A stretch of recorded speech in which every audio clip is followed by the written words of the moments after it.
Hello, you wonderful people, and welcome to another episode of Not Too Comic Book. This being a show where I talk about TV shows or the adaptations of comic books. For today's episode, I'm going to talk about the latest episode of The Walking Dead. So in this episode, a big focus of the episode is essentially Carl and Negan. When Jesus jumped out the back of the truck, Carl, being the way he is like, nah, I'm sorry, I lied to make you jump out the truck, making you think I was going to follow suit. But it's like, nah, I'm going towards Negan, I'm going to kill him. Which, it's not like he even does that. I didn't even expect him to do that. I'm surprised he got his hand on a gun. I thought he was going to sneak around the place until he got close to getting towards Negan and try to kill him. I knew it wasn't going to work out. It's not going to be that easy to kill Negan.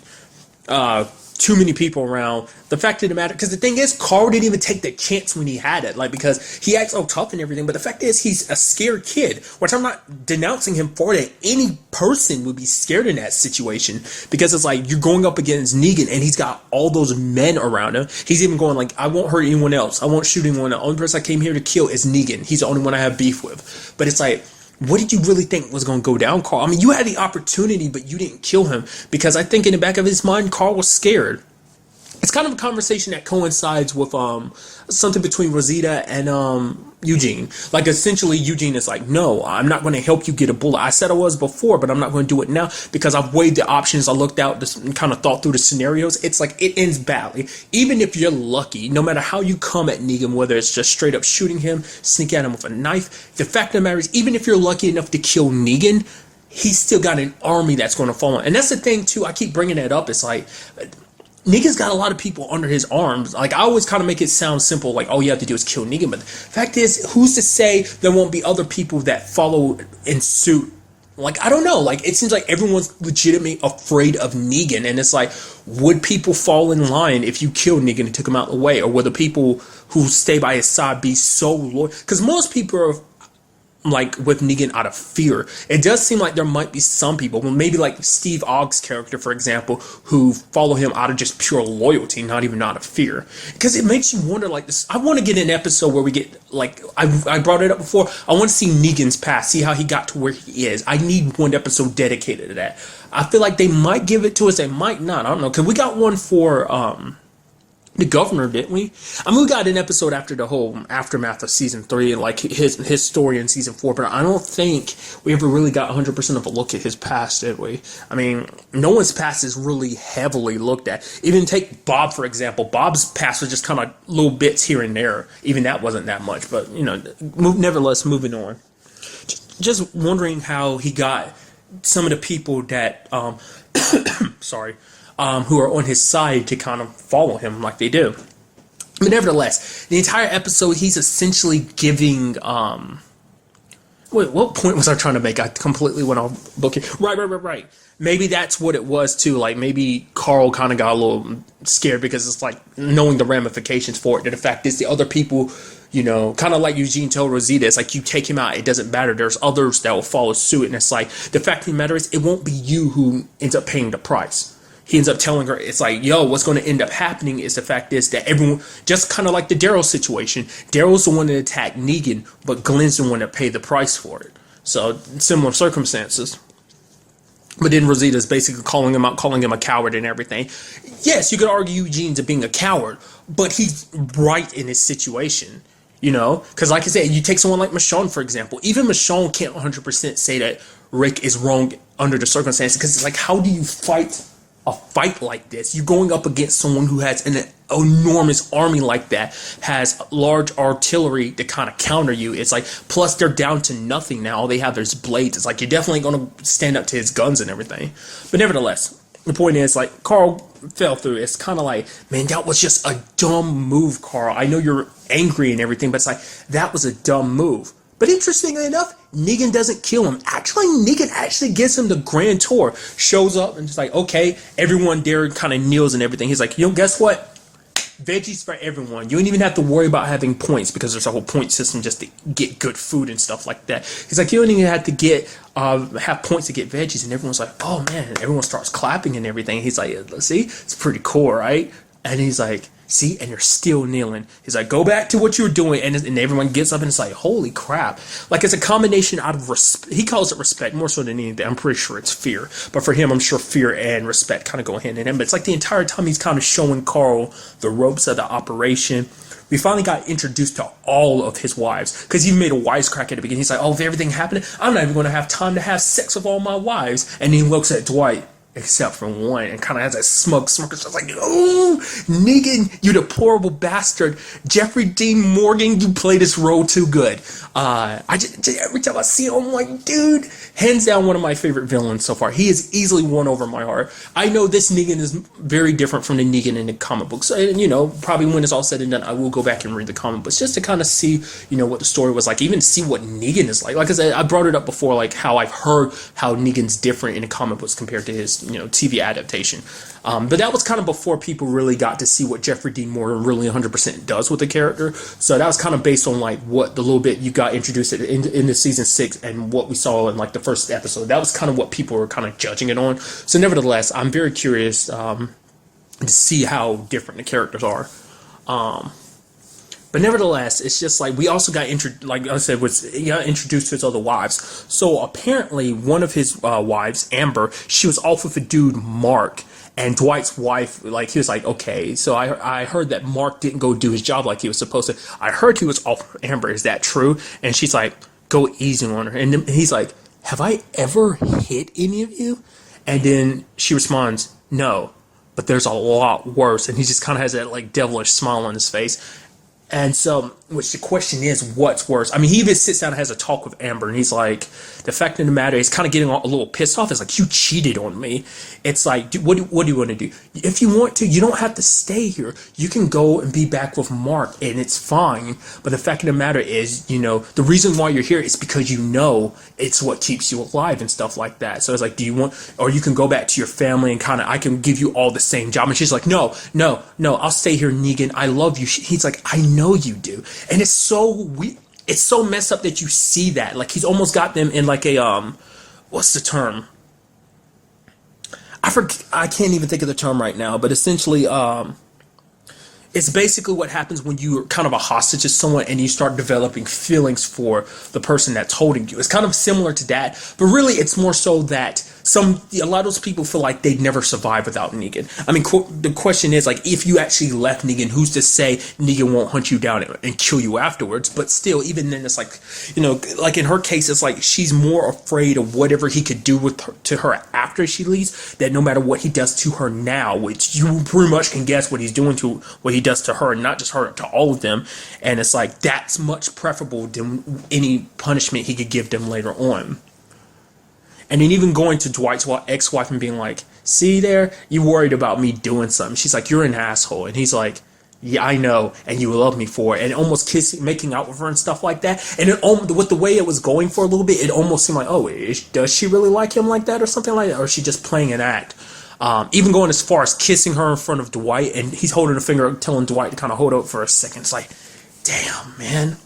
And then after it was all said and done, you see the other girls, the other wives kind of crowding around Amber, kind of consoling her. And you see Dwight's ex-wife just like crying and tearing up, just like trying to drink, just like probably trying to wash Negan out of her mouth. And it's just like, man, you really get a look at the situation. I mean, because this was actually our first time really exploring the compound. We got bits and pieces of it when it came to Daryl, but it was also the first time you ever got to see, like, because they made sure to show you the entire compound from the outside. We've only seen like little bits of it from when like Dwight took Daryl outside to where all those walkers are, where basically Daryl spends his day, where it's kind of like his punishment. You're trapped in there with all those walkers and you just kind of have to survive day to day, essentially. So, and then you had Negan tell Carl to take off his like bandage to cover, show him his eye and stuff like that.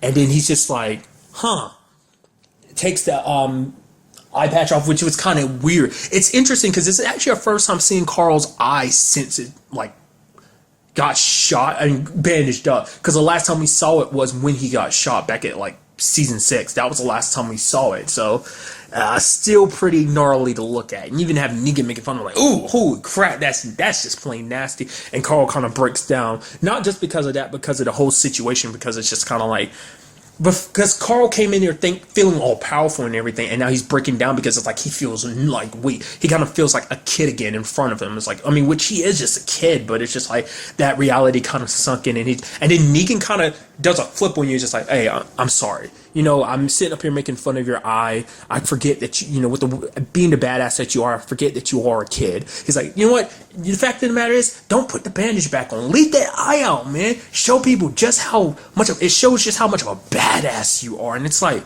wait, what?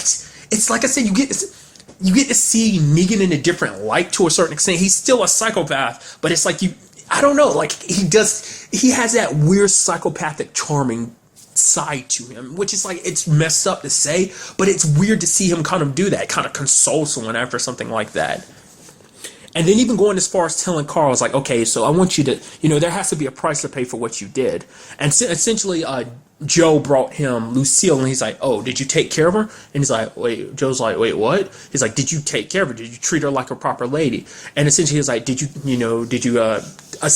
touch her vagina and stuff like that? And he's like, no. And he's like, I'm messing with you, Joe. Like, it's a bat. It doesn't have a vagina. Yes, I know he didn't say vagina, but to me, I know it's weird. It's not like I've never said the word before, but it's weird under these contexts. I don't know, because I guess, in my opinion, I try to clean it up a little bit. Even though I curse like a sailor, I still try to keep it at the very least, PG-13. And I feel weird saying that word and putting it on the internet. I don't know why. It just bothers me for some reason saying that. So, it's stupid, I know, but that's just the way I am. I'm sorry. But essentially, he's like, so telling Carl to sing something for him, and it's like literally the first song that popped in my mind. I was like, is he gonna sing that? And he ends up singing, you are my sunshine, and then like you have Negan in the background just like swinging Lucille, and I was like, oh God, don't! And he's like, oh, I'm sorry, don't let what I'm doing bother you. Keep singing. I'm like, that's what Lucille loves. She loves singing just as much as she loves bashing in people's head. I know, it's weird, right? It's like I'll bring it up again. I brought it up before, and I'll bring it up again.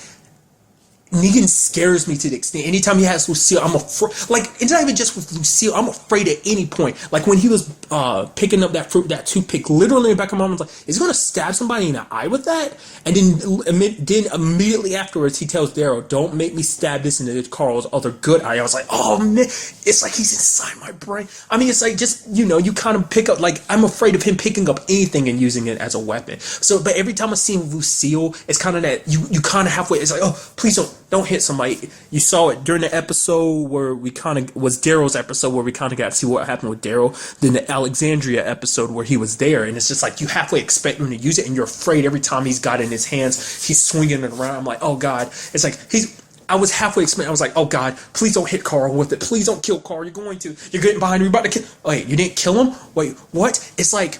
The best example I can give is kind of something I didn't even think about until someone else pointed out. Kind of spoilers for Stranger Things. But there's that government lady that kills that shop owner dude at the beginning in front of 11. Now, basically, someone pointed it out. It's something I never even thought about. But throughout the entire season, every time she pops up, you do kind of get the feeling of like, oh, she's there to kill somebody, because you saw her kill someone in her first episode, which is like, yeah, I was like, because I always had this sinking feeling when she showed up, it's kind of like, okay, she's going to kill someone. But something I didn't think about is, subsequently, every other appearance she has in front of someone else where you kind of halfway expect her to kill someone, she never does. And it's kind of like a mind fuck the entire time, because it's like, holy crap, she never actually killed someone for the rest of the season. And it's kind of like, I didn't even realize that until someone pointed out. And I'm kind of getting that same feeling from Negan. What if him killing Abraham and Glenn at the beginning, not saying it is, but maybe those are the only people he kills the entire season. Maybe. If we're lucky, they will be, but I highly doubt that. Because they're really the only people we've subsequently seen him kill. I mean, who's to say he hasn't bashed in someone else's brain subsequently since then? But at the very least, those are the latest ones that we know of. There could have been others, but obviously there were definitely many others before, but who's to say how many came afterwards, if any? So maybe they're trying to lure you in that false feeling of like, oh, he's going to kill somebody. Oh, but he doesn't. And then probably what's going to happen is they'll double fake you out, because it's like, okay, it's like Negan hasn't killed anyone the entire season. He's not going to, and bam, it takes that one moment of doubt, and they'll switch it around on. He's like, okay, now you start killing people. Now anybody's like open game for him. So, and even got to see what happened to Dwight firsthand, because essentially he punished Mark by using an iron on his face, and then going back taking Carl with him to Alexandria because, like I said, brought up the question of like, why aren't they dead? It'd be a lot easier that way. And Negan's kind of like, yeah, it would be. But then he sees Carl, and he's just like, that little spark inside of you is why I like you.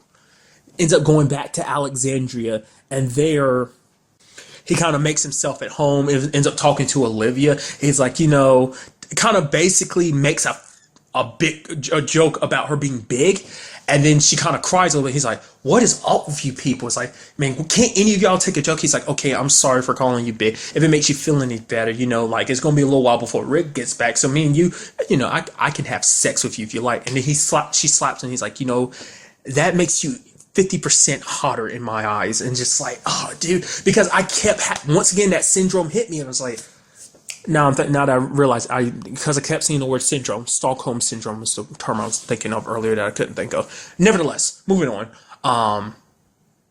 Don't you hate it when that happens, where you just kind of forget something and it's like in the middle of something else, it kind of finally pops up in your head? I wasn't even thinking about it until it kind of clicked in my head.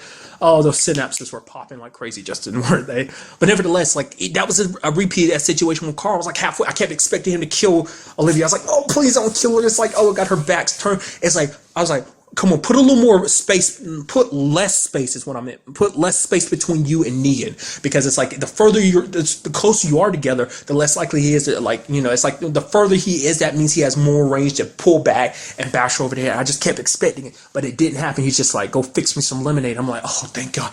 Olivia, whew, you live, thank goodness.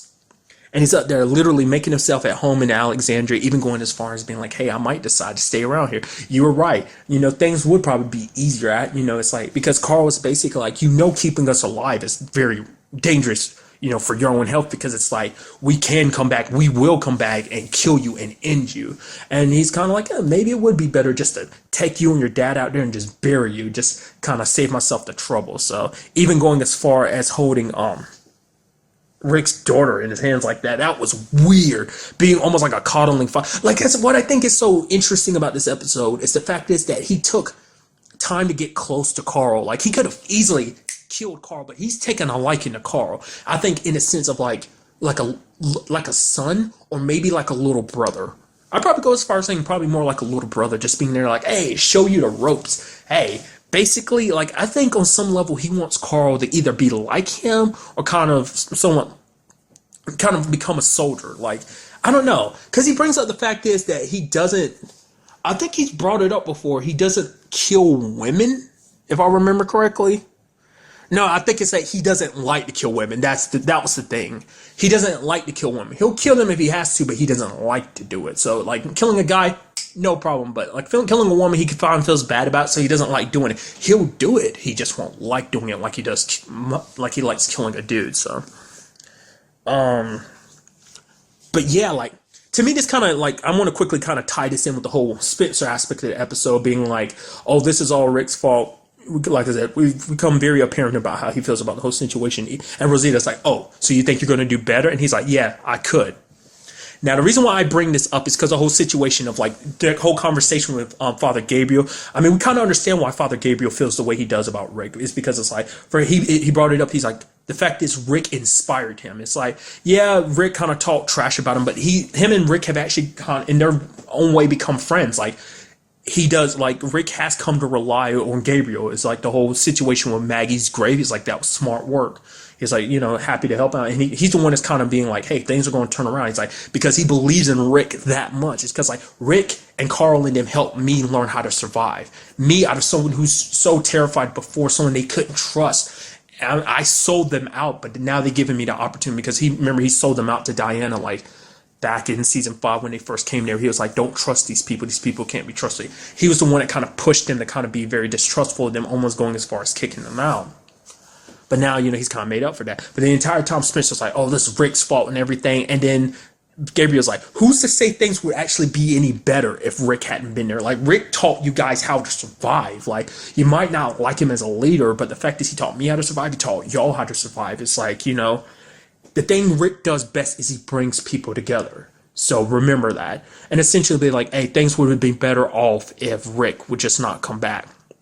And then Gabriel told him to stop the car. He's like, it doesn't make you a sinner to say what you said, but it does make you a tremendous shit. Gets out of the car and decides, I think, to walk back to Alexandria himself.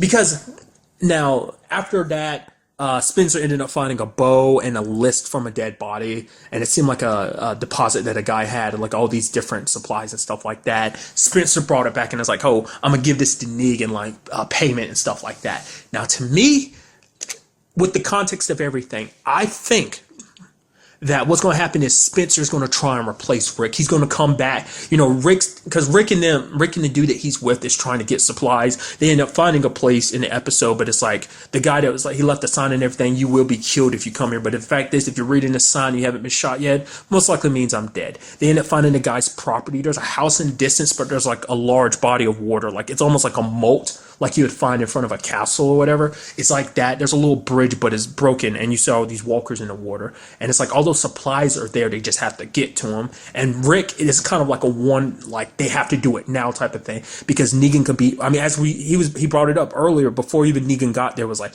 hey, Negan could be here in the next day or two, or he could be there right now. This is like a one and only opportunity, because they're running low on supplies, so it's like nothing, they won't have enough to give to them, and it's like Negan won't be happy about that.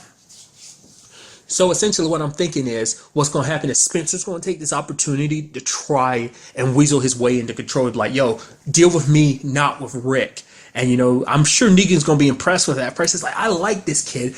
I just get the feeling it's going to come back to bite Spencer in the ass. I think it's going to get him killed. He's thinking either he's going to try and set Rick up to be killed, because it's like, oh, Rick can't be useful. He's going to attack your people and stuff like that. But then you have Negan, maybe Negan kills Spencer just because it's like, oh, Spencer's spineless. He tried to turn on you and everything. It's like he tried to run things, try to tell me how I should let things operate here in Alexandria. You don't tell me what to do. I decide what to do. You know, I feel like it could easily go that way, but maybe I'm completely wrong. But I still do get the feeling like Spencer is trying to take control, just because that whole conversation with Rosita, all those supplies, and he's like, yeah, and the fact is what he's going to do with it, he's going to use it as a bargaining chip to get him in control instead of Rick. Because he's going to want the entire town on his side, which could sway his way, because a lot of people are going to blame. Like I said, the only person that's very vocal about the blame in this whole situation is Spencer. He's the only one that's very vocal about it. Now, everyone else, at least the group that came with Rick, I doubt any of them are going to turn on him. But who's to say the people in the town, maybe none of... There's a guy that was with them that's with Rick now. I'm sure he's not going to turn on Rick. But who's to say the rest of the townspeople won't, just because of everything that they've been through? They blame Rick for everything that's happened, so... And there's also an interesting thing that Negan ended up bringing up in this episode, that basically... The reason why they're known as the Saviors is because they're helping rebuild civilization. But the fact of the matter is, for that civilization to thrive, we have to have rules in play. Just like the original world had rules, there's rules here. And he's kind of like, that's why things work the way they do. He's like, he even said the whole situation with Mark burning his face like that, which I think I talked about that before, but I don't think I really went into details. That was pretty brutal, especially when you see the iron peel away, you see the skin peeling too. It's like, ugh. It's like, the moment it was happening, I was like, ugh. For some reason, when he was originally talking to Carl and been like, oh, we're about to go see the iron, get the iron. Where are we going? The iron. I was like, I misheard him as eye, and I thought he was going to try and get Carl a new eye. I thought that's what it was going. I was thinking like, okay, after he burns Mark, he's going to take Mark's eye and give it to Carl. It's like, no, he just simply said iron. I was stupid and reading too much into that. So, but side note too, is Carl going to lose an arm or something? Because it's the second time he's referenced cutting off Carl's arm. The first time he did it was back in the premiere. He was just like telling Rick to do it. Now he's talking about like, oh, should I do that? Or should I kill you? Whatever. The fact of the matter, I could be wrong about this because I don't remember. I think Rick is missing an arm in the comic book, isn't he?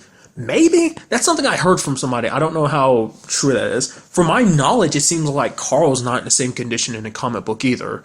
Like, the whole missing... I think maybe that is in the comic book, but I don't think it is. But I could be 100% wrong.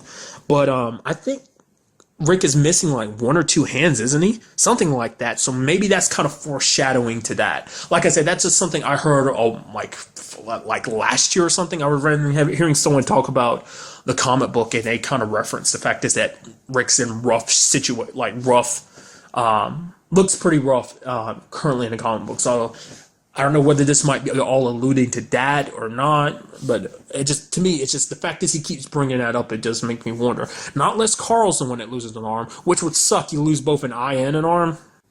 And also, I mean, mainly because he is around Negan, he is still keeping that bandage off. So I'm wondering, is that what we're going to see from now on? Like him, I mean, really, because I think it comes down to prosthetics. I mean, do they feel the need to constantly do, Chandler Riggs' eye?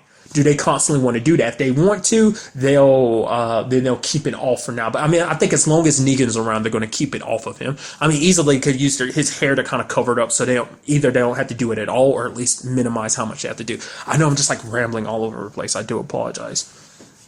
Another thing in this episode was Rosita. I brought that up a little bit. The whole getting a bullet thing. Still think she's stupid in this situation because it's like, I brought it up before. It's like one bullet's not going to do anything. It's like you're most likely going to get yourself killed.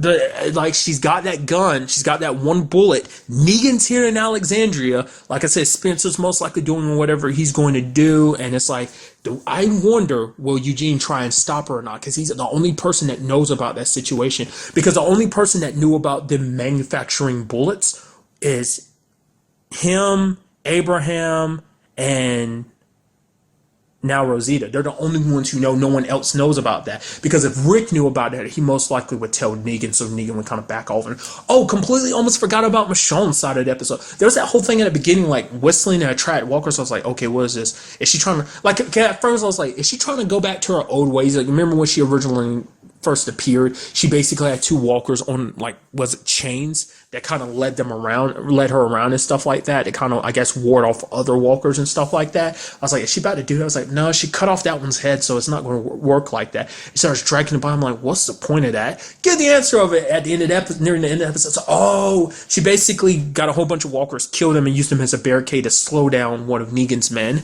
And it being a lady, and it's like, hey, take me to Negan. The lady tries to fight back. She tries to take the gun from Michonne, but Michonne don't play that. Slammed her face on the steering wheel a couple times. It's like, now take me to Negan, which is like Negan's in Alexandria now, so that means she's going back to the facility. Then you have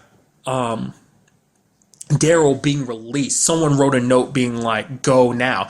Now, only two people I can think of, either Dwight or his ex-wife. I'm pushing more towards Dwight because ever since like the third episode, which was like, wasn't it called The Cell? Like subsequently since then, we've seen Dwight kind of soften up a little bit because he doesn't like this whole situation with Negan as much as anyone else, because him and his wife had an interesting conversation where it was like, and when us coming back, the deal was supposed to be just us, but then Dwight points out, it's like, the fact of the matter is, living means stepping on the bodies of everyone else, on the backs of everyone else you, like, that's around. That's the only way you survive. It's like, so you thinking like there's only going, like, anything that involves you only involves you. It doesn't. It involves everyone else, because you surviving means stepping all over everyone else that didn't.